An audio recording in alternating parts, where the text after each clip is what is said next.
네, 안녕하세요, 여러분. 경제견 정독계입니다. 네, 미증시가 바이든의 발언, 미국 디폴트 빠지지 않을 것이란 말에 안도감과 그리고 흑해 곡물 협정이 만기 하루를 앞두고 2개월 연장 합의했다는 소식에 상승 마감했습니다. 국내 증시 살펴보기 전에 전일 미증시 시황 간단하게 볼게요. 네, 다우지수 1.24% 상승 마감, 나스닥 1.28% 상승 마감, S&P 500 1.19% 상승 마감했습니다. S&P 500 맵을 보시면 테슬라와 구글, 메타, 엔비디아, 빅테크 종목들이 상승을 주로 이끌었고요. 현 상태에서 추세선 그어놓은 거 보실게요. S&P 500 일봉 차트인데요. 추세선 그어놓은 것처럼 기가 막히게 지지선을 지지하면서 올라와주고 있고요. 지금 다시 또 S&P 500 일봉 차트가 21선 위로 올라왔고 전고점 돌파를 앞두고 있습니다. 네, 곧 전고점은 돌파하면서 다시 4,300 상단까지는 갈 것이고 물론 이렇게 일직선으로 가진 않겠지만 파동을 주면서는 결국 우상향 기조다. 이렇게 보시면 될 것 같고요. 주봉을 함께 보실게요. 주봉도 보시면 이 검은색 라인이 120주 이평선인데 제가 120주 이평선을 뚫어 올릴 거라고 말씀드렸잖아요. 이번에 부채한도 협상이 잘 마무리되면 120주 이평선 위로 올라가면서 이제 위로 올라가면 120주 이평선이 강력한 지지 라인이 되겠습니다. S&P 500 주봉 차트도 보면 지금 장기적 우상향 가고 있습니다. 우상향 기조로 우상향 박스권을 만들어 가고 있는데 되게 심심하고 차별화 장세가 지금 차트에서만 봐도 지속된다는 걸 알 수 있네요. 네, 다음 보시겠습니다. 네, 다음은 5월 16일날 미국 소매 판매가 발표되었습니다. 미국 소매 판매가 전월 대비 소폭 올라와 줬고요. 전년 대비는 하락을 했지만 그래도 전월 대비 올라와 줬다는 사실에 미국 경제는 아직 소비가 받쳐주고 있다. 이렇게 보시면 될 것 같고요. 인플레이션이 완화는 되고 있지만 급격하게 꺾이지 않고 있고요. 그리고 경기 침체로 인해서 경제가 경착륙보다는 그래도 연착륙을 할 수 있다. 이런 것을 소매 판매를 보면서 유추해 볼 수 있겠네요. 네, 다음 보실게요. 다음 보시면 5월 17일 날 주택지표가 발표됐는데요. 주택지표는 약간 엇갈린 모습입니다. 착공 건수를 보시면 전월 대비 2.2% 증가했고요. 140만 건 정도를 기록했습니다. 하지만 향후 주택시장이 어떻게 될지 흐름을 판단하는 지표인 신규주택 건축 허가 건수는 전월 대비 1.5%가 감소했고요. 약 142만 건으로 아직까지 주택시장도 오락가락하고 있다는 걸 볼 수 있고요. 바닥을 잡았는지는 아직 정해진 건 없습니다. 제 개인적인 생각으로는 집 매매하실 분은 올 하반기 상황을 좀 보고 하거나 아니면 상황에 따라서 내년 상반기가 그나마 바닥을 가까이 잡을 수 있지 않을까 싶네요. 다음 보시면 이번 주에 연준 인사들의 셧다운마우스 기간이 끝나고 또 발언을 무지하게 쏟아냈습니다.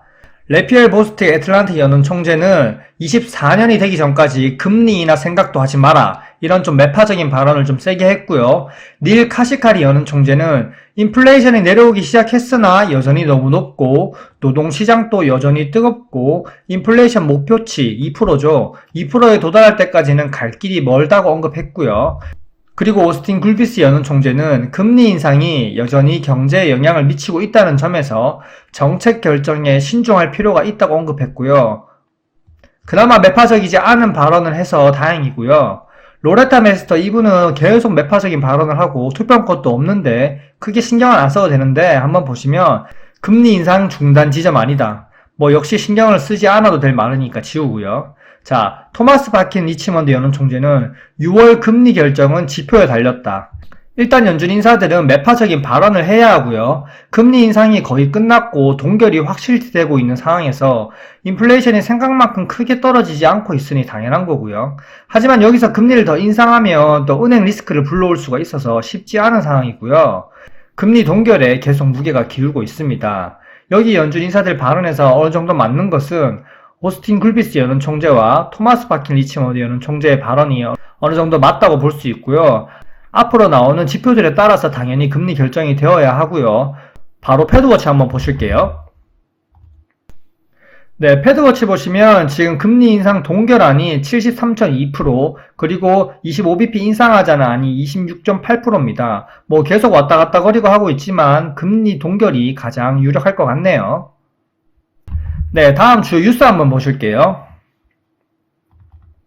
오늘 있었던 주요 뉴스인데요. 오늘 미증시와 어제 국내 증시를 상승하게 한 계기죠. 순방 떠난 바이든 디폴트 없다. 불안 해소 주력. 자, 바이든이 G7 정상회의 참석하러 일본으로 출국하기 전에 기자회견을 통해서 미국이 디폴트가 없다. 예산에 대한 합의를 이룰 수 있다. 이런 발언을 했고요. 또한 미국의 지도자들 역시 디폴트 빠지지 않는 것에 동의했다. 이렇게 밝혔습니다. 공화당의 케빈 메카시 하원 의장도 이날 CNBC에 출연해서 결국 디폴트는 없다. 이런 언급을 해줬고요. 합의 전인 6월 1일 전까지는 계속 잡음이 있을 것 같은데 아직까지는 괜찮은 흐름이네요. 그리고 다음 보시면 흑해 곡물 협정이 만기 하루 전 2개월 연장 합의가 됐다는 소식인데요. 항상 이렇게 무슨 에이스도 아니고 항상 하루가 앞두고 극적으로 뭐든지 합의가 되는 듯 하네요. 러시아 요구가 어느 정도 수용됐다고 하는데 연장 조건은 비공개고요. 그래도 인플레이션을 자극할 수 있었는데 다행히 한시름 났네요. 그리고 또 기쁜 소식은 웨스트 얼라이언스 2분기 예금 증가, 지역은행주가 동반 상승했다. 아주 긍정적인 소식인데요. 3월 대비해서 지금 5월 예금 잔액이 476억 달러에서 500억 달러로 약 20억 정도가 늘어났고요. 실리콘밸리 은행과 시그니처 은행 파산 이후 불안했는데 지역은행 리스크가 약간 완화됐네요. 아직까지 근데 완벽하게 안심하긴 이르고요. 금리 인상이 되면 또 은행 리스크가 털릴 수 있으니까 6월 금리 동결까지는 지켜봐야 될 듯 합니다. 자, 이제 국내 증시 시장 한번 보겠습니다.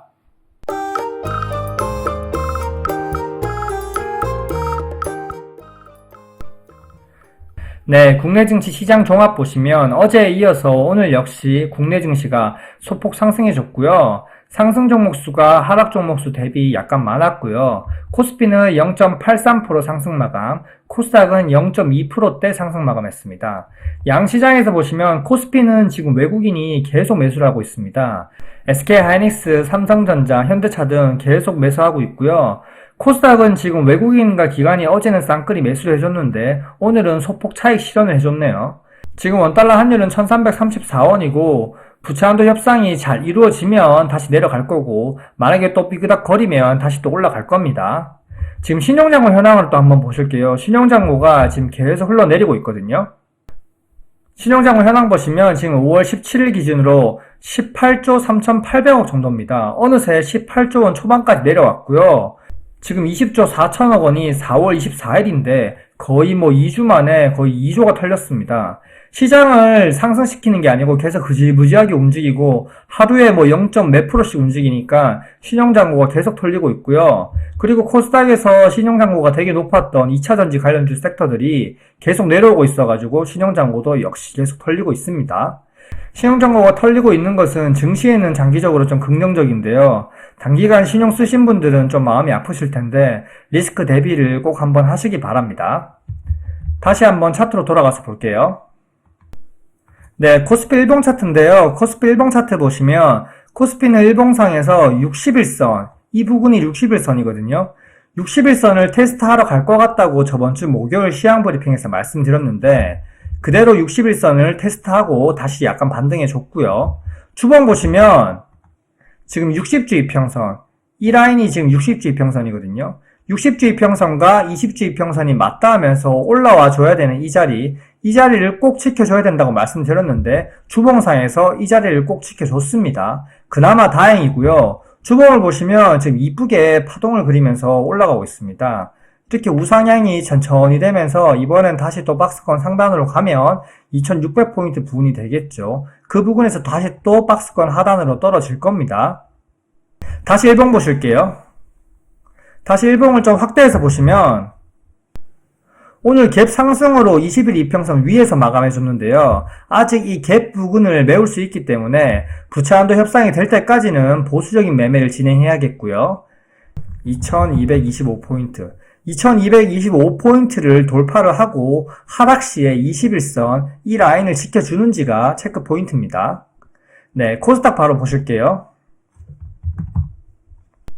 네, 코스닥 일봉 차트 보면 역시 61선이거든요. 61선을 이탈하고 다행히 61선을 종가상에서 올라와 줬고요. 61선을 계속 지지하면서 올라가 주는 흐름을 보이고 있는데 이번에도 61선을 회복해줬다는 것은 그나마 긍정적입니다. 다행히 790포인트까지는 내려가지 않고 800포인트 부근은 지지해줬네요. 하지만 일봉상에서 이 파란색 라인 21선 한 845포인트 정도 되겠죠. 845포인트 845포인트를 뚫어주고 이 부근을 지지해줘야 되고요. 주봉을 보실게요. 주봉을 보시면 주봉상에서 60주 이평선 790포인트 정도 되는데요. 790포인트 790포인트 초반까지는 열려 있으니까 코스닥 역시 부채한도 협상이 될 때까지는 보수적인 매매를 진행해야 됩니다. 지금 국내 증시를 보시면 미증시와 상관없이 신용잔고를 해소하려는 움직임을 계속 보여주고 있는데요. 신용잔고가 쭉쭉 떨어지고 있고요. 제가 말씀드린 신용잔고 한 17조 한 8천억 원까지 그 정도 부분까지 떨어뜨릴지가 한 건인데 시장이 여전히 투기 장세, 차별화 장세가 지금 지속 중이고요. 20% 상승했다가 보합권까지 다시 밀어버리고 그런 윗꼬리 종목들이 속출하고 있으니까 추격 매수하다가 골로 가지 마시고요. 나만의 매매 철학을 지키면서 즐겁게 매매하시자고요. 네, 오늘 하루도 되게 수고하셨고요. 즐거운 하루 보내시고 내일 또 화이팅입니다. 네, 이상 정도깨였습니다. 구독과 좋아요, 알림 설정 부탁드립니다. 감사합니다.